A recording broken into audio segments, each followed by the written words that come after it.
ஒரு சில வேர்ட்ஸ்லாம் வந்து நம்ம பார்த்தோன்னா இது ஒன்று தானே அந்த மாதிரி வந்து நம்ம நினச்சிட்டு இருப்போம். அந்த மாதிரி நிறைய ஸ்டூடெண்ட்ஸ் வந்து பார்த்தோம் அப்படின்னா லாயர் அட்வொகேட் ரெண்டும் ஒன்று தான் அந்த மாதிரி வந்து நினச்சிட்டு இருக்காங்க.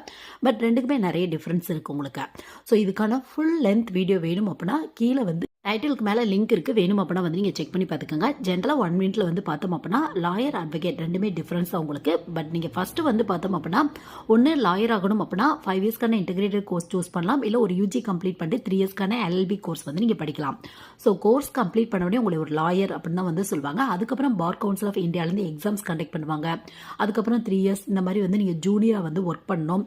ஸோ இந்த மாதிரியான சில ப்ராசஸ்க்கு அப்புறம் தான் உங்களை வந்து அட்வொகேட் அப்படின்னு வந்து சொல்லுவாங்க. உங்களுக்கு லாயரோட ஒர்க் வந்து எதை பேஸ் பண்ணியிருக்கும் அப்படின்னா ஜஸ்ட் லீகலாக அட்வைஸ் பண்ணுறது இதை பேஸ் பண்ணி தான் இருக்கும். அட்வொகேட்டோட ஒர்க் வந்து பார்த்தோம் அப்படின்னா கோர்ட்டில் போய் அவங்களோட கிளைண்ட்டுக்காக வாதாடுறது இது மாதிரி இருக்கும். உங்களுக்கு ஃபுல்லாக இன்டெப்த்தாக தெரியணும் அப்படின்னா லிங்க் வந்து செக் பண்ணி பாருங்க. இன்டெப்த்தாக எப்படி படிக்கலாம், என்ன ப்ராசஸ் அப்படிங்கிற ஃபுல் லென்த் வீடியோ இருக்குது.